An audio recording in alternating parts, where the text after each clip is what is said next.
Hello students, welcome to EPIC in online classes. How are you all? I hope that you are all well. As you know students, your board exam and pre-annual exams will held soon. So I will teach you for your preparation English grammar in all types of questions. So the students, I will teach you next topics, all types of questions. So let's start.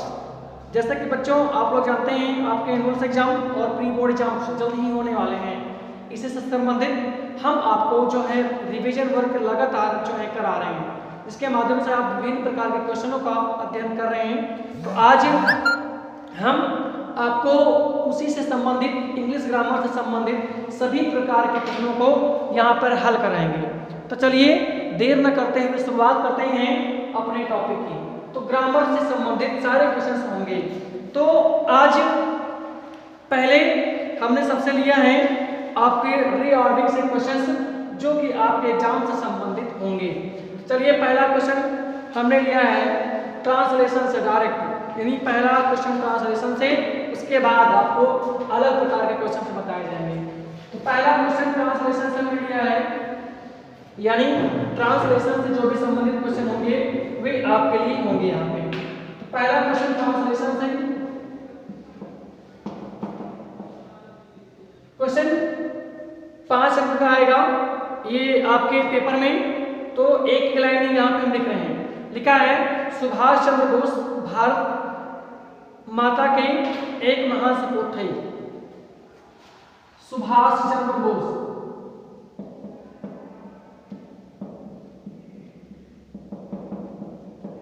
Bharat के एक महान सपूत थे।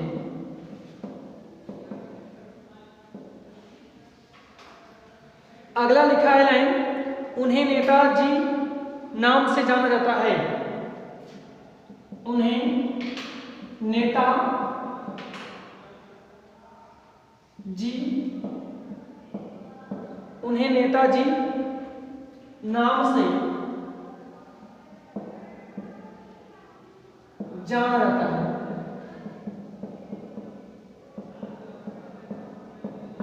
उन्हें नेताजी नाम से जाना जाता है।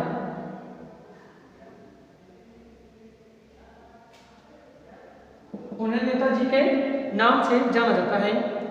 उनका जन्म 23 जनवरी 1897 को कटक में हुआ था। उनका जन्म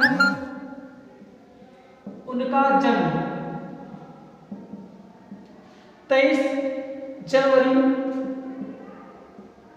1897 को कटक में हुआ था।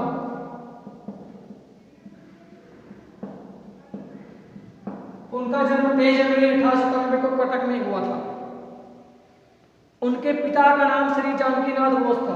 अगली लाइन है, उनके पिता का नाम श्री जानकीनाथ बोस था।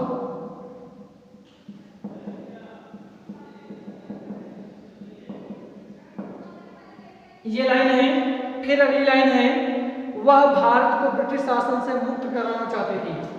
वह भारत को ब्रिटिश शासन से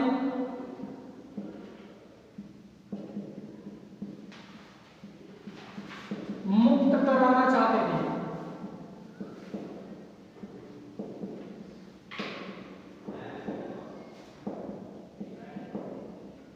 वह भारत को ब्रिटिश शासन से मुक्त कराना चाहते थे। ये आपका ट्रांसलेशन है। तो चलिए देर न करते हुए शुभारंभ करते हैं अपने कार्य का। तो लिखा है सुभाष चंद्र बोस भारत के महान सपूत थे। तो सुभाष चंद्र बोस थे 1 line, 2 line, 3 line, 4th line, 5th line, ये है आपका ट्रांसलेशन। तो सुभाष चंद्र बोस यानी सुभाष चंद्र बोस, SUBHASH, सुभाष चंद्र बोस। वाज माने थे, क्या थे? भारत के महान सपूत। तो was a great son of India, was a great sun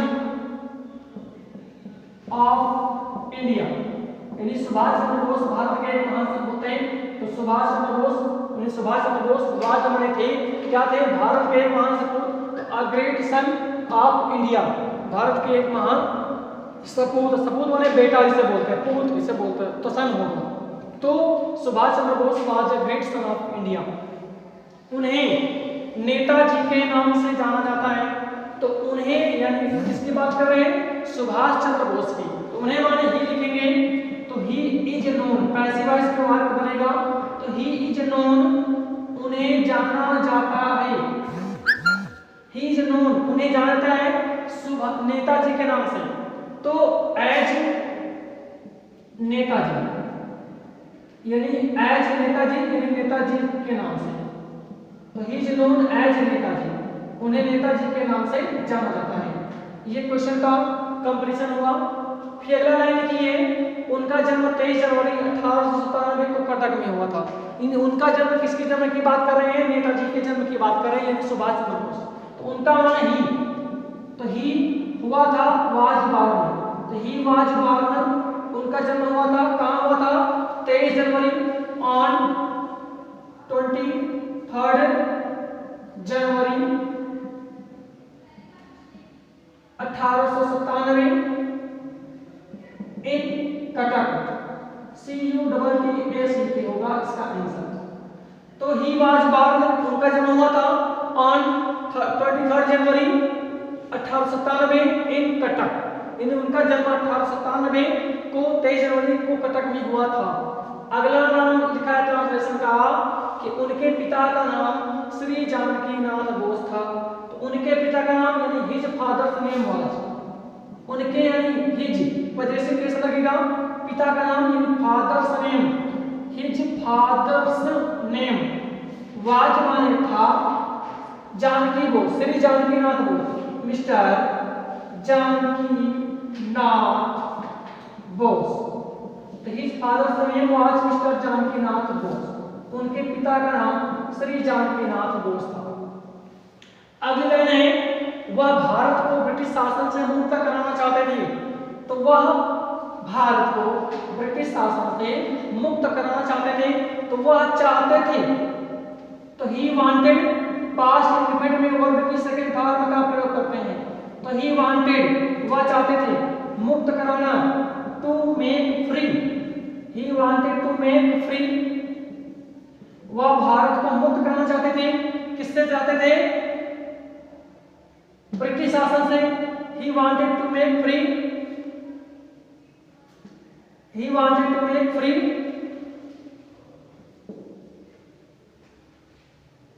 he wanted to make free, he wanted to make India free, he wanted to make India free, वह भारत को मुक्त करना चाहते थे। अब क्या बचा है, ब्रिटिश शासन से, from British rule, from British rule, यानी ट्रांसलेट करता हूं कि वह भारत को ब्रिटिश शासन से मुक्त कराना चाहते थे। तो वह चाहते थे, ही वांटेड, क्योंकि पास्ट इंडिपेंडेंट में ता था थी होता है, तो वर्ब के सेकंड फॉर्म का प्रयोग करते हैं। तो ही वांटेड, वह चाहते थे, to make India free, Bharat को मुक्त कराना ब्रिटिश शासन से, फ्रॉम ब्रिटिश रूल। तो ये क्वेश्चन जो है आपका कंप्लीट होता है। चलते हैं अब अगले क्वेश्चन की ओर। अगला क्वेश्चन ट्रांसलेशन के बाद जो है हमने लिया है अगले टॉपिक से, तो देखते हैं कौन सा टॉपिक है, उसी के बारे में चर्चा करते हैं हम लोग। तो अगला क्वेश्चन जो है हमने लिया है रीऑर्डरिंग से। तो पहला क्वेश्चन है रीऑर्डरिंग का क्वेश्चन है, क्वेश्चन लिखा है, not he does English speak,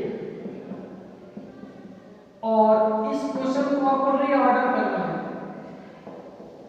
यानी क्रम में रखना है और इसको सही क्रम में रखना है आपको क्वेश्चन को।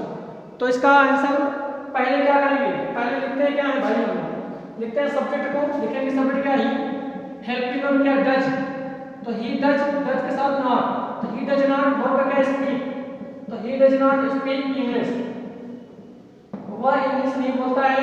ये आपका पीरियोडिक का क्वेश्चन होगा। अगला क्वेश्चन है और आपको बताना है जिसमें आपको आर्टिकल भरना है। तो क्वेश्चन लिखा है नंबर 2 के तौर पे I met dot dot old, लिखा है I met dot dot one eyed और फिर man, I met one eyed man yesterday, और इसमें आपको आर्टिकल भरना है वाक्य के अकॉर्डिंग। तो लिखा है I met dot dot one eyed man yesterday, तो वन लगेगा तो यहाँ पे आएगा ई, आई मेट ए, वन पढ़ेंगे से वन नहीं, तो वन माने एक होगा, तो इसके अकॉर्डिंग आर्टिकल जो है ए लग जाएगा। ठीक है, तो I met a one eyed man yesterday, मुझे कल एक काना आदमी मिला था, अब सब बोलवा। ठीक है, चलिए अगला क्वेश्चन। अगला क्वेश्चन लिया है हमने नरेशन से, लिखा है he said to me, he said to me cover comma are you waiting for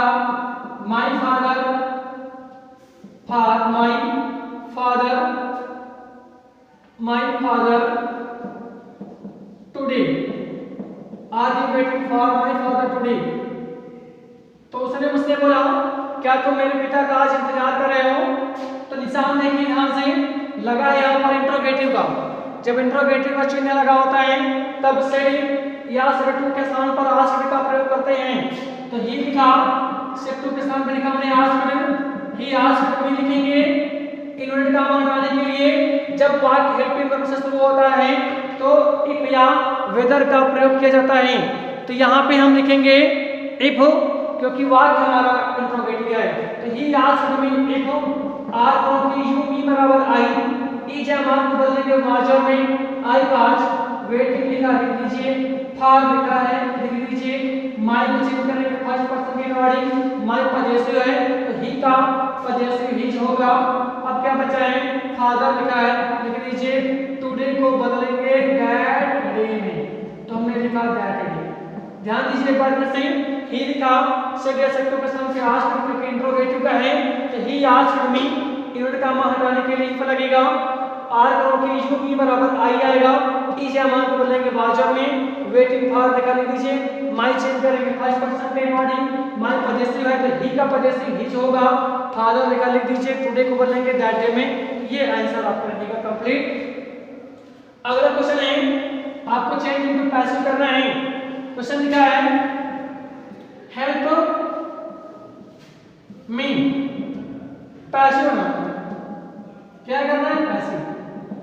तो ध्यान दीजिए हेल्प मी लिखा है मेरी सहायता करो, तो यहाँ पे जो भी वाक्य शुरू हो रहा है इंपरेटिव से शुरू हो रहा है, यानी वर्ब की फर्स्ट फॉर्म से वाक्य शुरू हो रहा है, तो ऐसी कंडीशन में क्या करेंगे हम लोग, ऐसी कंडीशन में सबसे पहले लिखते हैं लेट, तो हमने लिखा लेट, लेट के बाद आता है ऑब्जेक्टिव केस, तो मी लिख दीजिए, ऑब्जेक्टिव केस के बाद प्रयोग करते हैं बी का, तो हमने लिखा बी, फिर वर्ब की थर्ड फॉर्म लगाते हैं, तो हेल्प का थर्ड फॉर्म होगा हेल्प्ड, तो लेट मी बी हेल्प्ड, इसका आंसर होगा। लेट लिखा क्योंकि वर्ब से शुरू फर्स्ट फॉर्म से, तो इंपरेटिव सेंटेंस का वाक्य होगा, तो ऐसे कंडीशन में लेट लिखेंगे, ऑब्जेक्टिव केस का प्रयोग किया जाएगा, तो बी लिखा हमने, इसके बाद लिखेंगे बी, वर्ब की थर्ड फॉर्म हेल्प का थर्ड फॉर्म होगा हेल्प्ड। तो ये क्वेश्चन जो है आपका कंप्लीट होता है। चलते हैं अगले क्वेश्चन की ओर, जैसे हमने लिखा डू इट, इसको पैसिव बनाइए, तो क्या करेंगे आप लोग, डू इट यानी वर्ब है से शुरू है, तो क्या करेंगे लेट लिखेंगे, फिर लिखेंगे इट, ऑब्जेक्टिव केस के बाद भी लिखते हैं, वर्ब की थर्ड फॉर्म होगा डू का डन, तो लेट इट बी डन इसका आंसर होगा। चलते हैं अगले क्वेश्चन की ओर। अगला क्वेश्चन हमें लिया है कंप्लीट द सेंटेंस से, और इसमें आपको सही सुटेबल वाक्य का प्रयोग करना है। ठीक है, तो लिखा है पहला either come with me dot dot stay at home. आपके ऑप्शन लगे हैं और इन्हीं ऑप्शन के अकॉर्डिंग में आपको भरना है। पहला है नाम, फिर है और, तीसरे के ऑप्शन में है अदरवाइज, फिर चौथा ऑप्शन में है बट। तो बताना है आपको इन कंजक्शन में से कौन सा कंजक्शन यहाँ पर सुटेबल रहेगा जो वाक्य में भरा जाएगा। तो जानकारी के लिए आपको मालूम होना चाहिए कि आइदर के साथ आर का प्रयोग किया जाता है और नाइदर के साथ नार का प्रयोग किया जाता है।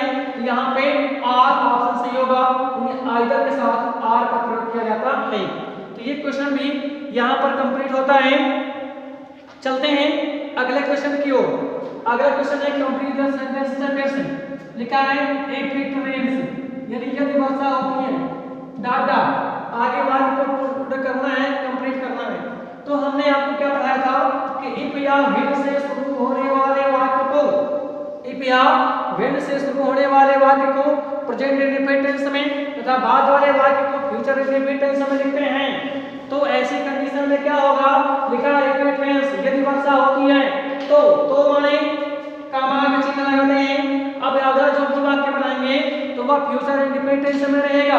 तो क्या होगा, यदि वर्षा होती है तो यानी मैं घर पर रुकूंगा, मैं माने आई शैल स्टे एट होम। तो ये क्वेश्चन कंप्लीट होता है। तो आज के लिए रिवीजन वीडियो में इतना ही, फिर मिलेंगे नए वीडियोज में नए टॉपिक के साथ। तब तक के लिए see you later, okay see you.